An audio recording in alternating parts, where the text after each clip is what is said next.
Hello everyone, welcome back to my channel Dona Bangla blog. সবাই কেমন আছো? আশা করছি সবাই খুব ভালো আছো আর আমিও খুব ভালো আছি। তো চলে এসেছি নতুন একটা ভিডিও নিয়ে তোমাদের সাথে। আর আমার চ্যানেলের পক্ষ থেকে তোমাদের সবাইকে জানাই আন্তরিক ভালোবাসা আমার পক্ষ থেকে। তো আজকের ভিডিওটা শুরু করছি। এখন সকালবেলা নাই, একটু দুপুর হয়ে গেছে, 12টা বেজে গেছে। আর আমার স্নান হয়ে গেছে, বাবুর স্নান হয়ে গেছে, আর একটু রেডি হয়েছিলাম দেখো ভিডিও করব। সেই জন্য অনেক দিন তো রিলস ভিডিও আমার করাই হয় না, ছেলেকে নিয়ে সময় হয় না। তো আমি ভাবলাম একটু ভিডিও করব, কিন্তু ওর অত্যাচারে আমি একটাও রিলস ভিডিও করতে পারিনি, শুধু বেকার বেকার আমি রেডি হয়েছিলাম। তো সেই জন্য ভাবলাম তাহলে একটু ব্লগটাই শুরু করি। তো সেই জন্য ভিডিওটা শুরু করলাম। কি ওর জন্য কোনো কিছু করা হবে না, মানে ও এত ছটপট হয়েছে, একবার এদিকে চলে যাচ্ছে একবার ওদিকে চলে যাচ্ছে, এইরকমটা করছে। তো এখনও দেখো আমি ওকে এক হাতে ধরে রেখেছি আর এক হাতে ভিডিওটা করছি। তো চলো ঠিক আছে, তোমরা সবাই ভিডিওটা দেখতে থাকো। আমি আগে ওকে একটু শান্ত করি, তারপরে তোমাদের সাথে কথা বলছি। তো এখনকার মতো এইটুকুটাই, আবার তোমাদের সাথে একটু পরে দেখা করছি, দাঁড়াও। দেখো বন্ধুরা, তো একদম আমি সন্ধ্যাবেলাতে চলে এসেছি এখন রান্নাঘরে। আর আমি চা করছিলাম। দুপুরের পর থেকে কোনো ভিডিওই তোমাদের সাথে শেয়ার করা হয়নি। তার কারণ হচ্ছে দুপুরবেলাতে না এখন বাবু একটুও ঘুমায় না, সারাটা দুপুরও জেগে থাকে। তো সেই জন্য ওর সাথে আমাকেও জেগে থাকতে হয়। আর সেই জন্য আমি কোনো কাজও করতে পারি না যে তোমাদের সাথে শেয়ার করব। ও আর আমিই থাকি, আর প্রতিদিনের ওই একই ভিডিও কি শেয়ার করব। তো সেই জন্য আর ভিডিওটা করা হয়নি, আর সেরকম আমার মনেও ছিল না। আর আমাদের এখানে না কীর্তন হচ্ছে, তো সেই জন্যই বিকেলবেলাতে আমি একটু গিয়েছিলাম। তো দেখতেই পাচ্ছ আমি হালকা পাতলা একটু রেডি হয়েই আছি। তো তারপরে বাড়ি এসে বাবুকে খাইয়ে দিয়েছি, আর ও তো বাইরেই আছে, আমাদের বাড়ির সামনে দোকানে আছে। তো তারপরে দেখো আমি এখন চা করছিলাম। প্রত্যেক দিন সন্ধেবেলাতে চাটা আমার শ্বশুরই করে। তো আজকে যেহেতু একটু শরীরটা খারাপ আছে, তো সেই জন্য বললো যে আমাকে চা করতে। আর এই দেখো ওই জন্য আমি চা করছি। আগে আমি সন্ধ্যাবেলাতে চা খেতাম না, কিন্তু এখানে আসার পরে মাঝে মাঝে সন্ধ্যাবেলাতে চা খাই। তো আজকে আমি আমার জন্য চা করছি না এখানে, তার কারণ হচ্ছে একটু পরেই আমি রেডি হব, রেডি হয়ে আর কি বেরাবো। যাব হচ্ছে গিয়ে আমাদের এখানে বাসন্তী পুজো হয়, প্রত্যেক বছরই হয় আমার বাবার দোকানের সামনে। তো সেখানেই যাব। আর আজকে হচ্ছে সপ্তমী, প্রত্যেক দিন আমরা অষ্টমীর দিনই যাই বাসন্তী ঠাকুর দেখতে, কিন্তু এইবার আজকে বরেরও ছুটি আছে, ও বাড়িতে আছে। তো সেই জন্য ভাবলাম যে সপ্তমীর দিনই যাই, ঠাকুরটা দেখে আসি। আর একটু বাজারে একটু দরকারও ছিল। তো তারপরে দেখো আমি রেডি হয়ে একদম চলে এসেছি বাবার দোকানের কাছে। আর বাড়িতে যে রেডি হয়েছিলাম তখন আর তোমাদের সাথে কোনো ভিডিও আমার করা হয়নি। আর এই দিকে দেখো একটা জিনিস হয়েছে, সেটা হচ্ছে গিয়ে বাবু না বাবাকে তো চেনেই ধরো, তার কারণ জবের থেকে আমরা এ বাড়িতে এসেছি, বাবা প্রত্যেকটা দিন বাবুর সাথে দেখা করতে আসে, কোনো দিনও বাদ দেয় না, প্রত্যেক দিন। হয়তো কোনো সমস্যা হলে তবেই আসে না, এই রকম। আর বনু মাঝে মাঝে আসে, খুব একটা আসে না, কিন্তু তবুও ও দেখি বনুর কাছে বাবার কাছে যায়, মাকে অতটা চিনতে পারে না। তো তারপরে দেখো এই হচ্ছে আমাদের প্রতিমা। তো তোমাদেরকে তো দেখালামই, কেমন লাগছে তোমরা অবশ্যই কমেন্ট করে জানিও। আর কারা কারা এই বাসন্তী ঠাকুর দেখতে এসেছিলে সেটাও তোমরা কমেন্ট করে জানিও। ঠাকুরটা খুব সুন্দর হয়েছে, খুবই ভালো লাগছিল। আর ওখানে অনেক ভিড়ও ছিল। তো তারপরে আমরা এই দেখো চলে আসলাম রঙ্গলিতে, একদম যেখানে ঠাকুর হয়েছে তার পাশেই। তো প্রথমে আমি এসে এই ওড়নাগুলো আর কি দেখছিলাম, স্কার্ফ টাইপের ওড়নাগুলো, এগুলো ভীষণই ভালো। তো আমি একটা পছন্দ করে আসলাম ওই দিকে। আর তারপরে আসলাম এখানে হচ্ছে মা আর কি বাবুকে পয়লা বৈশাখের জন্য জামা কিনে দেবে।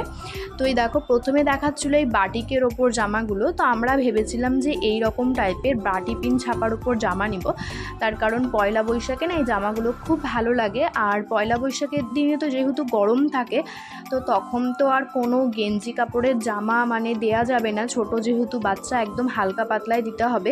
তো তারপরে না আমরা বাটি প্রিন্টের জামা পাইনি, ওই রকমই একটা পাতলার মধ্যে জামা নিলাম। তো তারপরে দেখো আমি চলে এসেছি এখানে ওই কুর্তি সেটগুলো দেখতে আর কি। তো আমার এখানে নেয়ার কোনো কথাই ছিল না, গিয়েছিলাম বাবুর জন্যই আর কি জামা নিতে, আর মায়ের কিছু টুকটাক কেনাকাটা ছিল সেটা করতে। তো আমার এখানে একদম কথা ছিল না, আমি একটু প্রথমে স্কার্ফগুলো দেখছিলাম, তারপরে আর কি পাশে দেখছিল সবাই। তো তারপরে আমি একটু দাঁড়ালাম দেখবো বলে। তো এই দেখো প্রথমে না এইটা ভাবছিলাম নেব, কিন্তু এটার ওপরে একটু সুতোর কাজ আছে, তো সেটা মনে হচ্ছে যেন উঠে যাবে এরকম একটা ভাব। তো ওখান থেকে আমার একটা পছন্দ হয়েছিল, সেটা আমি নিয়েও নিয়েছি, সেটা তোমাদেরকে অন্য কোনো ভিডিওতে শেয়ার করব। তারপরে এই দেখো এখন চলে এসেছি বাবার দোকানের সামনে। আর বাবুর হাতে যে গোলাপটা দেখছো সেটা হচ্ছে বাবার দোকানের পাশেই একটা ফুলের দোকান আছে। তো ওই কাকুটা না বাবুকে দিয়েছে, বুনু নিয়ে গেছিলো ওর দোকানে, তো ওকে দিয়েছে। আর ও গোলাপটা পেয়ে খুব খুশি। গোলাপটা ওই দেখছো ওর বাবা যে পকেটে ভরে নিয়েছে, ও দেবে না, ও গোলাপটা ওর হাতেই নিয়ে রাখবে। সেটা নিয়ে ও অনেক ছবিও তুলেছে। ওর পকেটে যে আমরা ভরে দিচ্ছি সেটাতেও হবে না, ও গোলাপটা হাতেই নেবে, হাতে নিয়ে ও খুব মজা পাচ্ছে। তো তারপরে তো আমরা ওখানে ঠাকুর দেখলাম আর ফুচকা খেলাম, আইসক্রিম খেলাম। তো তারপরে দেখো আমরা বাড়ি এসে চেঞ্জ করে নিয়েছি। আর বাবু একটু ঘুমিয়েও পড়েছিল, তো ও ঘুম থেকে উঠলো। ওঠার পরে আমরা এখন যাচ্ছিলাম কীর্তনে। এর আগের দিনও ভেবেছিলাম যাব, কিন্তু ও ঠিক যেই টাইমে আমরা বেরাবো সেই টাইমে ঘুমিয়ে পড়েছিল, তো সেই জন্য আমাদের আর যাওয়া হয়নি। তো আজকে ভাবলাম যে না, আজকে যাই, যেহেতু বাড়ির একদম পাশে, খুব একটা পাশে না, একটু ভেতর দিয়ে গেলেই আর কি হবে। তো যে বাবু কেবলই ঘুম থেকে উঠেছে আর ওকে খাইয়ে নিয়েছি, দিয়ে আমরা চলে এসেছি। আর ওখানে আমার মাসিরাও সব গিয়েছে, তো মাসিকেও আর কি ফোন করেছিলাম, তো মাসি বললো হ্যাঁ এসছি। তো এই দেখো এটাই হচ্ছে কীর্তনের আসরটা। তো খুব একটা ভিড় ছিল না। আর এই যে আমার মাসির মেয়ে এখানে দাঁড়িয়ে আছে, মাসি মন্দিরে আর কি প্রণাম করছিল। তো খুব সুন্দরই আর কি সাজিয়েছিল। আর ঠাকুরের মূর্তিটা তো খুব সুন্দর, তো সেটা না আমার ভিডিওটা নেওয়া হয়নি আর কি। আর ওই দেখো বাবুকে নিয়ে চলে গেল, ওটা একটা আমাদের মাসিদের পাড়াতেই আর কি ওর বাড়ি, খুবই ভালোবাসে বাবুকে। তো তারপরে এই দেখো আমার মাসির মেয়ে, ওরা অনেকটাই আগে এসেছিলো। আর বাবু না যেহেতু ঘুম থেকে উঠে গিয়েছে ওখানে, ও শুধু একটা বিরক্তি ভাব হচ্ছিল, এরকম টাইপের ব্যাপার। এই দেখো তো মন্দিরটা খুব বড়, আর মন্দিরের এলাকাটা অনেকটা বড়, অনেকটা জায়গা নিয়ে হচ্ছে কীর্তনের ইয়েটা। তো আমরা একটু কীর্তন শুনেছিলাম, তারপরে ওখানেই আমরা প্রসাদ খেয়ে নিয়েছিলাম। তো তারপরে দেখো এখন আমরা বাড়ি আসছি। আর এই ঝুনঝুনিটা না গদাটা আর কি মাসি কিনে দিয়েছে বাবুকে, তার কারণ মাসির কাছে রেখে আমরা আর কি গিয়েছিলাম প্রসাদ খেতে ওখানে। তো বাবু ওখানে তারপরে কান্না শুরু করে দিয়েছিল, বেশ বেশি কান্না করছিল। তো মাসি ওকে ঘুরিয়েছে, লাইট দেখিয়েছে, ফোন দেখিয়েছে, তো কিছুতেই না ও চুপ করেনি। তো ওখানে একটা খেলনার আর কি দোকান বসেছিল, তো সেখান থেকে ওকে এই গদাটা কিনে দিয়েছে। তো তারপরে ও চুপ করেছে। আর দেখো গদাটা নিয়ে ও প্রচণ্ড খুশি। তারপরে তো যখন আমি ওর কাছে গেলাম, ও আমাকে আর পাত্তাই দিচ্ছে না, তার কারণ এই গদাটা নিয়েছে সেই জন্য।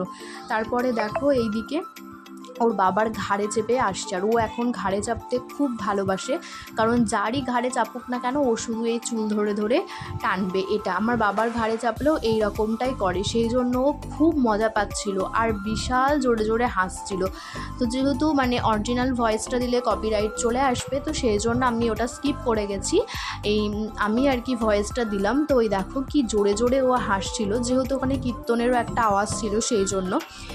তো আজকের ভিডিওটা এখানেই আমি শেষ করছি। তো তোমাদের ভিডিওটা কেমন লাগলো অবশ্যই তোমরা কমেন্ট করে জানিও। তো আজকের মতো এইটুকুটাই, সবাই খুব ভালো থেকো, সুস্থ থেকো, বাই।